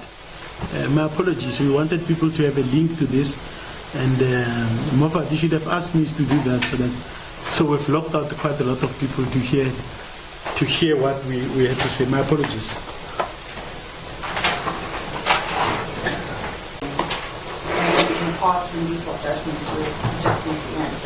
Come again, I didn't hear that. What would be a competent court to hand down a default judgment? What would it be? Well, in this case, it will still be the High Court in Pretoria, in my view. Yeah. The issue I'm saying, even if it's a regional court or whatever, or magistrate court, I can't. The guys know that, but I'm saying you can't just end with a clerk or the thing and put a stamp and say there's a judgment. It doesn't stand. It's actually unlawful in my view. And if anyone insists that it's lawful, then I will go to the Constitutional Court. I don't think that clerks of the court or registrars, that is their job. It's the duty of a magistrate or the duty of a judge to adjudicate this kind of disputes. Not a booty scheme. Mr. Montana, Terry Sokoba from Eyewitness News. Just to be a bit specific, Mr. Montana, part of obviously of all this is that SARS has sort of identified things that they say are money into your bank accounts that cannot be explained. I mean, for example, in 2016, this is obviously according to SARS, there was about 600K in 3 different transactions that was deposited into your account. SARS says they don't have any explanations for that. Maybe you can explain that. And then in 2013 to 2016, you received about 6.4 million in deposits related to your properties. Again, SARS also says, they can't explain this. And obviously, I just want to know that for these 2 transactions, the 600K in 1 month in 2013 and the 6.4 million that was deposited in 2 million between 2013 and 2016, where did that money come from? So yeah, I'll just stop for there for now. It's very interesting times. And I think I'll open here, you'll see the schedules that SARS had given to us. In the schedule, you have the taxpayers' comments. That's what the tax practitioner was busy with. And he asked me, this amount, I said, this comes from there. If someone says it's not 6.4, it's 6.8 million. I sold a house in Parkwood. It's not a secret. But I don't want even to go into each one of those because I had the tax practitioner. I've given him the thing who was sitting with me saying, guy, what is this? Who did this? For example, in some of them, inter-bank transfers, they will treat them as income. Okay? The issue is, if they were interested to know, they shouldn't have filed a certified statement. They should have gone to my tax place and said, let's go through and comb through each one. They didn't go. I've got them here. And I'm not going to explain them to anyone. They've published. Let them answer, because the issue is that you run away from a process that is dictated by law. Okay? And you say, we don't know this amount, Mr. Montana. But if you want Mr. Montana to answer, follow that process. He didn't follow it. So I'll open, just to give you as an example, on where I indicate this amount comes from this amount comes from that. Okay? But SARS must explain, because they publish, they must tell you where that comes from, because they don't have my comments after they ran to court. Okay, they ran to, what is it called? To file the statement. So for me, it doesn't arise. I'm not interested in it. You know one thing that SARS saved me? With their own shortcuts. I called it in Xitsonga, Busofa. They've saved me from even explaining, answering probably to some of these small things that are there. I'm not going to answer. The things are contained. These statements are in the schedules that they provided to my taxpayer, to my tax advisor, and they left him. They were not interested, because they were interested in trapping me. Now, because they realize this doesn't work, they publish and say, go and ask Mr. Montana where he got this amount. It's not going to work that way. Thank you.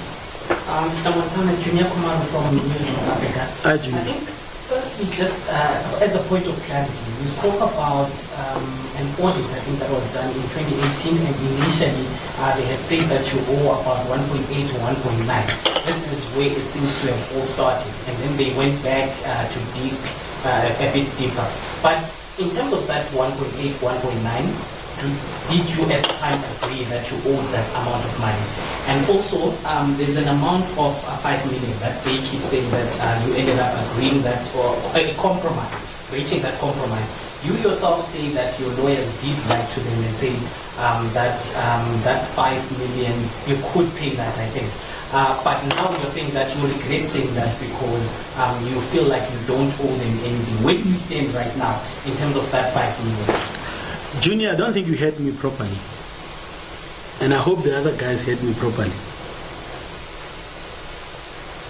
Maybe I said this thing about regret in jest. I said SARS wrote us a letter on the 1st of August. And in that letter, this was a letter of final demand. In the same letter, they offered what you call remedies that are available to every taxpayer. So I didn't offer this thing. That is why I read what the letter from my lawyers were saying. Okay? That we received this letter, we responded, and then we went to calculate, and you can see that this 5.4 million, what it does effectively, it's actually taking out all the interest and penalties out. Okay? That's the first thing that it does. Because you say it's nonsense, it's unlawful. Secondly, what does it do? It factors in the payment of 917 plus another 300,000 that I paid from the sale of my property in Waterkloof. So that is why we were taking on the remedies that they offered to us. We're not going for settlement. So can you see where we are coming from? So we reject all of these things. But when they offered us remedies, we couldn't say we can't take the remedies. And I don't think they expected me to take the remedies. But in taking on the remedies, we repeated the disputes. And it was very interesting that on Saturday, SARS, when they were answering this issue, they did something very interesting. They said,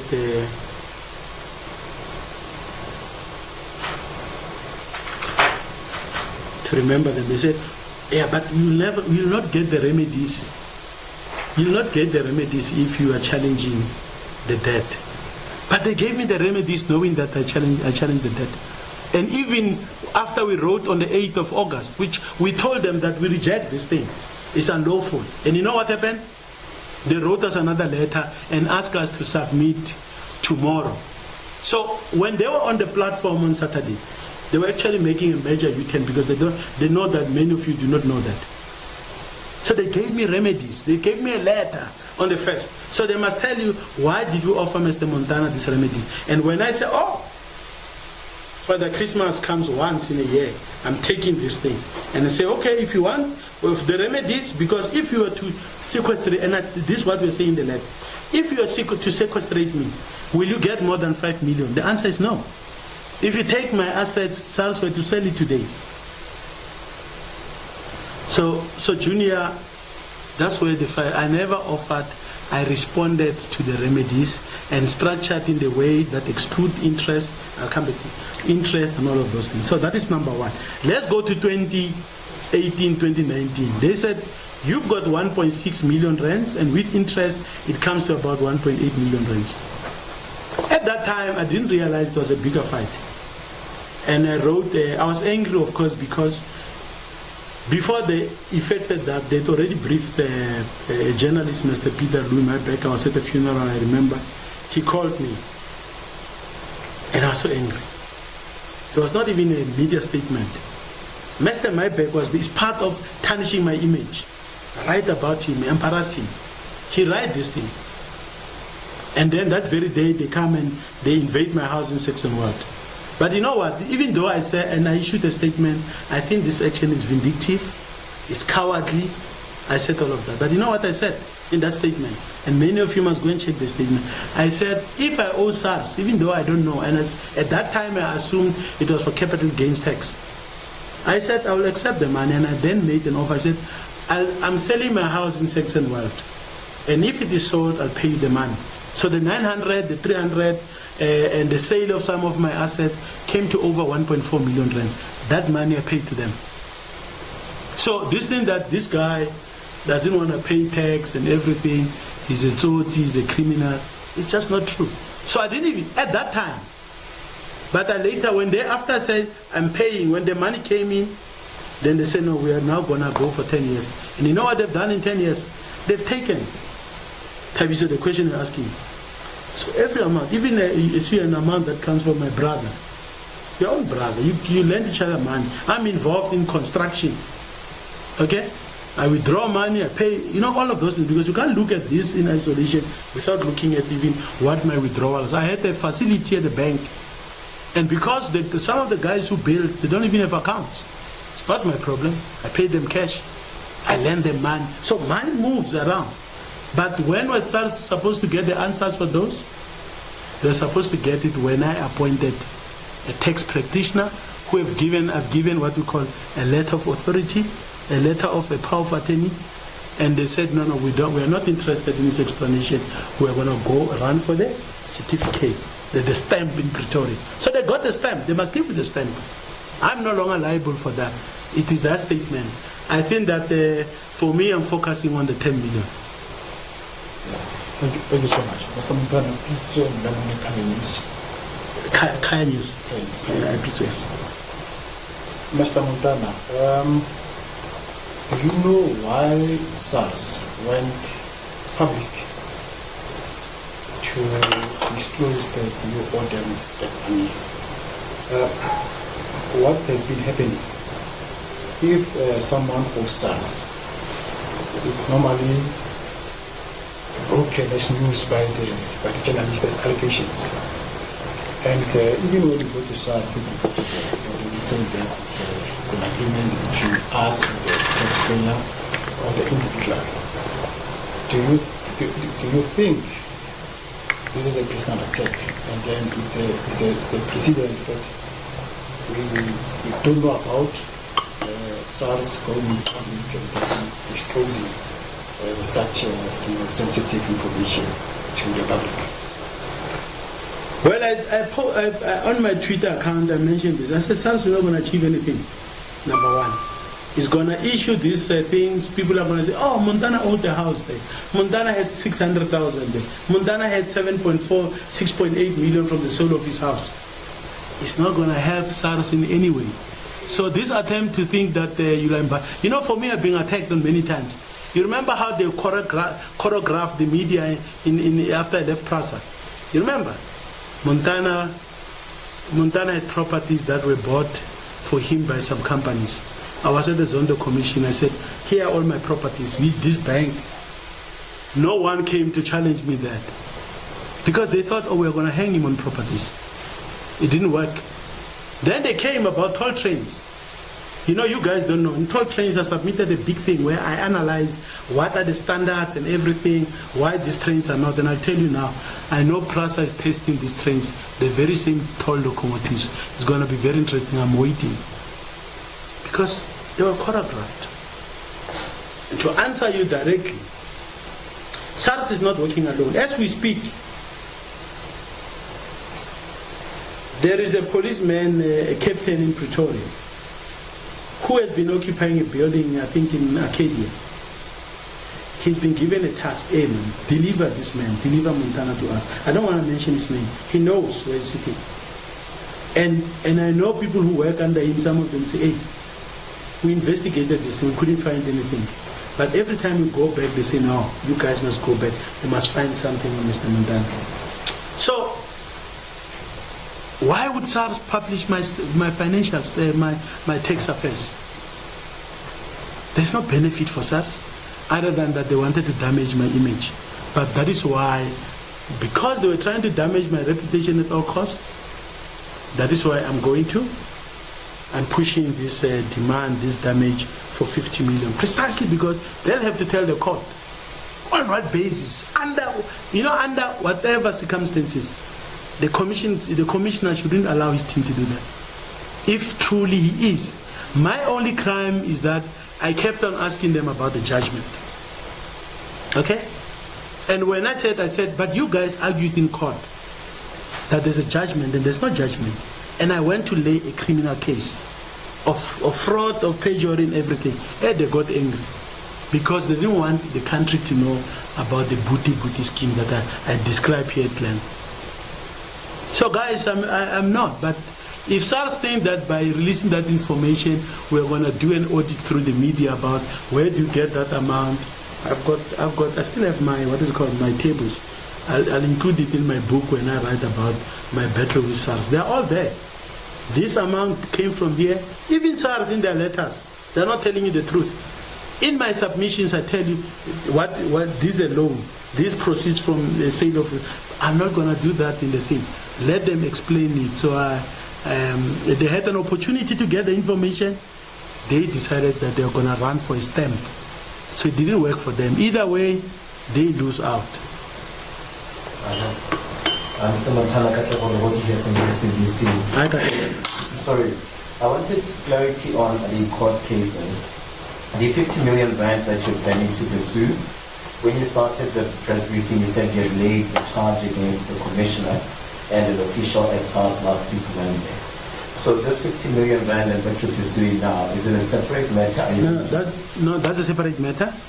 The charge, the case, the criminal complaint I raised with the police last Monday is for fraud, perjury, defeating the ends of justice. Now that I've raised, and I know that as we speak, I'm sorry, I'm opening your phone, my brother. My apologies. I thought it's my phone, sorry. I don't want to see secrets. My secrets at least are known out there. I don't want to expose. So I've laid a case, and I've received the case number for that. I'll share that just now. Number two, I know that it's also been referred to the criminal commercial crime unit of the police. I've received communication from them asking me to provide some of the documents and the evidence. So that's a criminal complaint that against the commissioner and against Ms. Ilse Pires, who are deposing the affidavits on behalf of the commissioner. So they knew that this scheme they're running is unlawful. Okay? They misled everyone. They even misled me. That is why I had to go to court. So that's number one. What we are talking about is damage, a civil claim for damages for 50 million rands. And that, as I said, I finalized the particulars of the claim last night. And I think that in due course, very soon, my lawyers will then effect that. So the process here is different, is that our lawyers will then give it to the sheriff of the court, who will then take it to SARS, and SARS will decide whether they oppose or they don't oppose. If they oppose, then we'll slug it out in court. You see, we are not getting stamps. They are getting stamps. Just imagine if I were to get a stamp and then they give me 50 million. It's a criminal system. So these are two separate cases, yeah. Sorry, on Friday, what is happening on Friday? Because you said you were in court on Friday. This for the civil complaint? No, it's none of the two. This is the ongoing fight that we're having. You remember they're having a sequestration thing? You'll see when you see the statement, I'm dealing with the timelines. They're having a sequestration application against me. Okay? Because I didn't submit what you call an answering affidavit. They wanted to proceed, so I asked for what you call condonation. Okay? So this is about the technical things, the condonation. But for me, I think it's mute, because in the bigger scheme of things, I think that the water has passed over the bridge. Whatever decision is made, the steps that I mentioned, they override that at all there. So that is part of the ongoing. So there will be many different cases happening. Some will relate directly to the matter. I don't think and you can see from my 5 points on way forward. The SARS sequestration thing is based on illegality, based on what I've described. So I don't think there'll be any court, even if the court were to say Mr. Montana should not be given the right to submit his answering affidavit. I think it's not in the interest of justice not to be given, considering also the amounts that are there. I think it's the interest of justice that I be allowed to come and fight that case, number one. But number two, I think that we are going to ask the court even to stall or to, what is the right word in law they use? To put on hold the sequestration thing until we've made a determination whether the stamp issue, okay, is lawful or not. And I don't think it's lawful. So, because the sequestration is based on that. So you want to sequestrate me on basis of 44 million, which was unlawfully gained. So that these are the details. These are the complex issues that are there. Which court do you perhaps? It's a high court in Pretoria. I don't know the case number, but I could get the details whether it would be A or B in the high court in Tswana. But look, it doesn't deal with the substance. It's where the judge will decide whether my appeal against his decision not to allow my answering affidavit is sustained or not. So that's what we'll be doing here. But the battle is long, my brother. Friday won't resolve this thing. It will be that SARS will still then have to come back to court to say Mr. Montana was denied. And if you can see my point 3 in my way forward, I'll also have submitted in court an application that they declare the entire process as unlawful. So if you have it unlawful, it's illegal, why would the sequestration be based on that illegal action be allowed? So that's this fight. It won't be one court. For me, you can just imagine from a cost point of view what is happening. It's costing me a lot of money. Money I don't have. I have to go and borrow money, lend money from people to be able to keep the guys going, so that it's a fight. You can't allow to drop the ball on this kind of things. So these are different cases, but I think that separately we can explain them as to the procedures. Yeah. Are we done? Oh. Sorry, I have a question. What is your plan in Parliament? You've alluded to leaving. Is that what you're considering? No. I'm. Why do you want me out of Parliament? No, I didn't say I was out. Sorry, Heidi. No, I'm not leaving Parliament. I'm still in Parliament. Okay. I'm still a loyal member of Umkhonto weSizwe. Of course, when I came to Parliament, at that time I indicated to the leadership for how long, because I've got other things to do. But ultimately it's a decision of my party.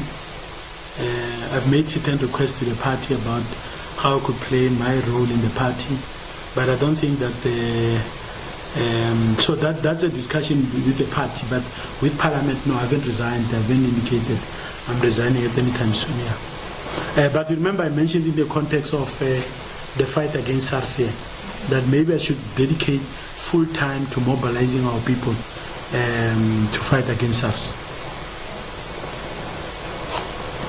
Thank you. Mr. you keep saying that you feel that you are being targeted by the SARS Commissioner. Now, can you please tell the public as to why would the SARS Commissioner be targeting you? Well, I'm actually targeted by network. Let me tell you now, for example, that SARS, the Special Investigating Unit, it's very interesting. I think that was it Tabiso raised the question about the 6.8 million. And you can see the coordination because I got a strange letter from the SIU and say, somebody bought you a house. And I look at this, very interesting. And he said, we're about to make a finding about it. I look at this thing. And I said, but this is madness. And I said, no, nobody bought a house. I sold a house. That's the 6.8 you're talking about. I sold a house at number 10 Newport Road in Parkwood. Okay? And I explained even during Zondo's commission, they said the 6.8 was spent, 2 million, cancelled the bond with ABSA, 2 million I paid deposit for in another development, and 2.3 of that amount I paid for the property that I own in Pretoria now. Okay? So you could see that as SARS, and part of why SARS doesn't want to recognize, and I'm answering, I'm trying to connect for you, Mr. Makwapa. So SARS doesn't want to recognize the 2 million I paid as deposit from the sale of that property. Okay? The 6.8, it's paid to the bank, it's paid to this, it's paid to this. But they only select 2 million. You know what? Because if they don't recognize the 2 million, it's coming from me from the sale of the property. Okay? They're basically saying, oh, he got this money from somewhere else. But they can see that it's coming from the same source. It's coming from the conveyancer who was busy with the sale of the property. And they even know who purchased the property. So I then realized, oh, it's working together. And then let me mention this captain in Arcadia. Because he called people for the past 8 years or 10 years. He has been summoning people in Pretoria. And you know what, all of them who come from there, what did they tell me? We were called to Pretoria by this captain. And he tells us very straight, tell us about Montana. So the state is investing so much money to make sure that, so it's SARS, it's SIU, and it's these guys. I don't know, I think that I don't think special crime, but I think that is I suspect it's on the Hawk side. So, number two with SARS, to answer you even directly, SARS has been working with wrong people. And I raised that with them. Okay? SARS worked with wrong people. And I happened to come across them in my fights with them. So because you remember I made a statement at the Zondo Commission, I said, don't tell me about SARS, I believe it's involved in crime. You remember at that time? And I said to Justice Zondo, please invite me, give me time to talk about this thing. He didn't want to do that. And SARS got angry with me. So it's not only these charges I created about it, it's what I said about it, because I wanted to show the link. So when I hear General Mkwanazi, for example, raising issues, they resonate with me. But again, I don't want to bring their names into this particular press conference, media briefing, because I think that I'll be missing. I want to deal with the issue of my tax affairs. Maybe on one-on-one, we can talk, you can ask me some of these questions. But I see an offensive against me. It's well coordinated from within the state. Am I worried? No. Will they win? No. Now, I hear a voice from my grandmother. Ungachabe mwananga. Ungachabe ntokolo wami.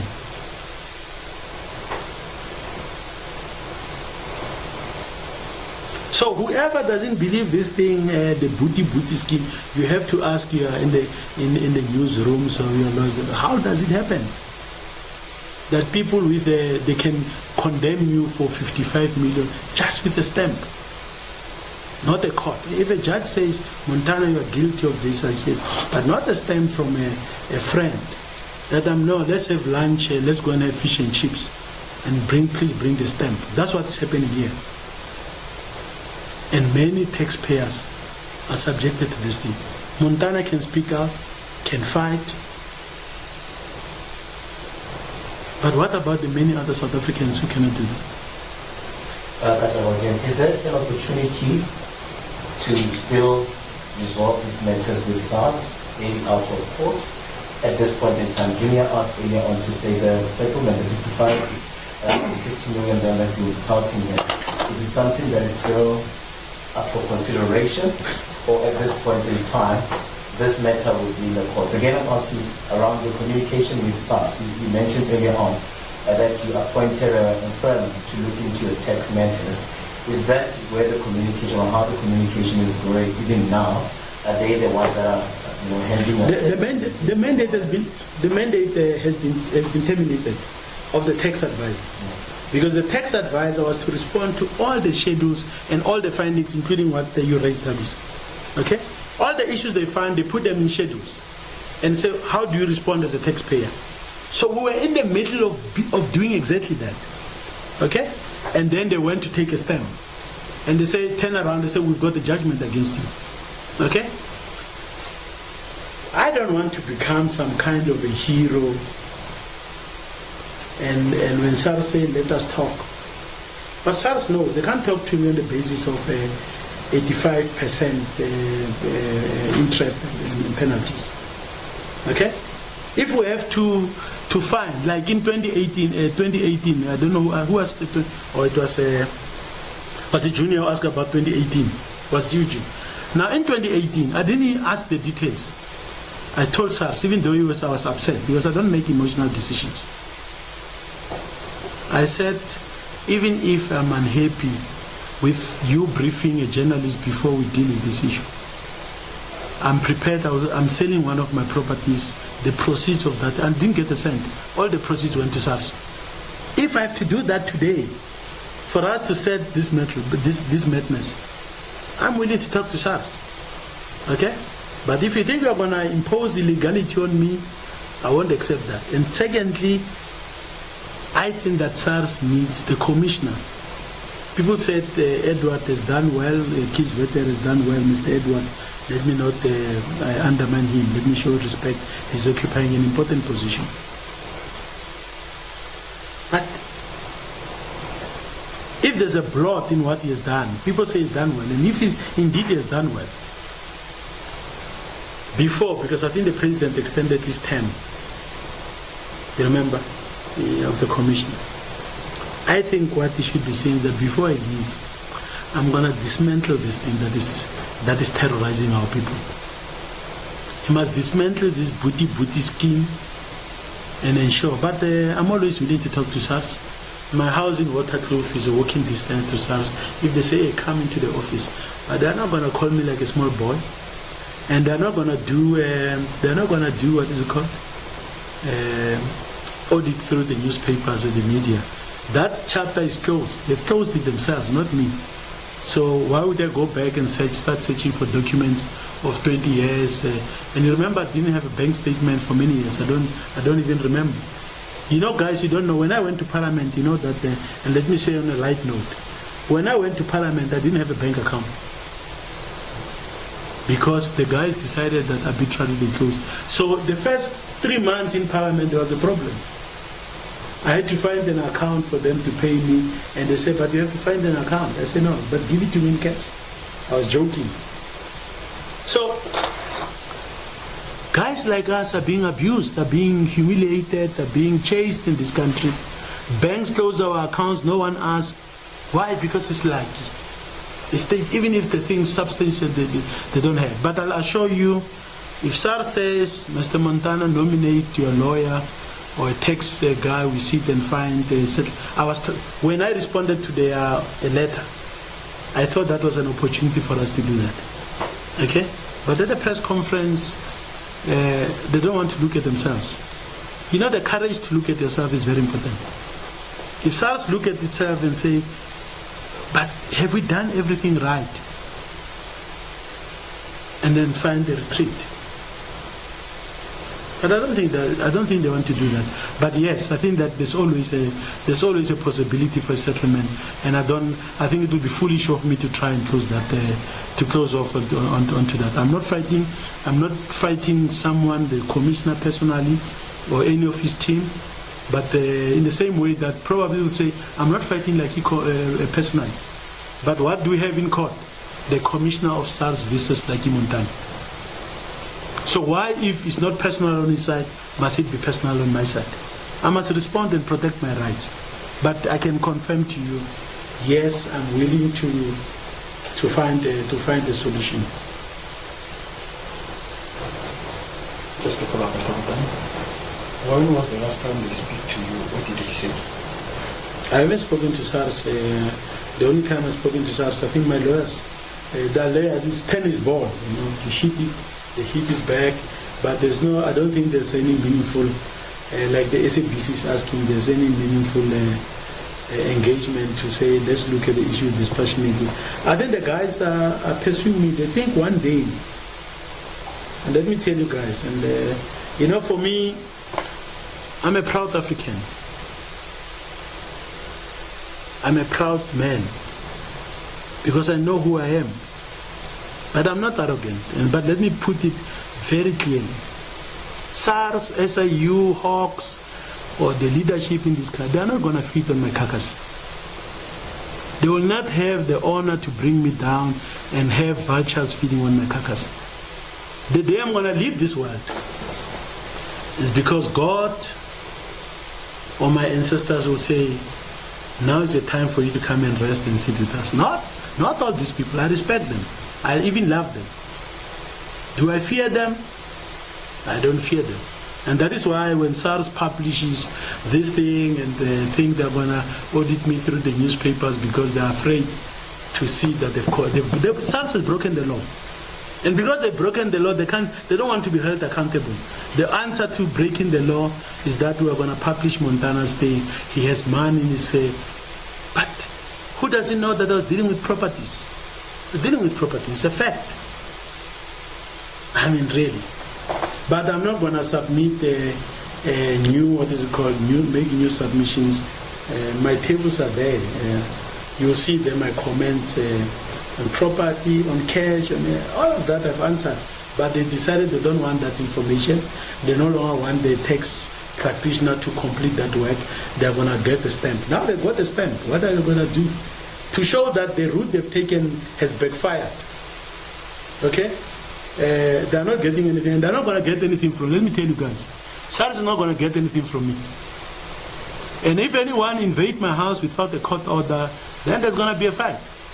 But if they come and say the court gave us these properties and there it is, I'm not even going to further go for it, take them. But if they come to my house tomorrow on the basis of a stamp that doesn't come to a court, it's unlawful. And I'll treat them as criminals. And they experienced that in Saxon world when they broke into my house because there was a bit of a fight there.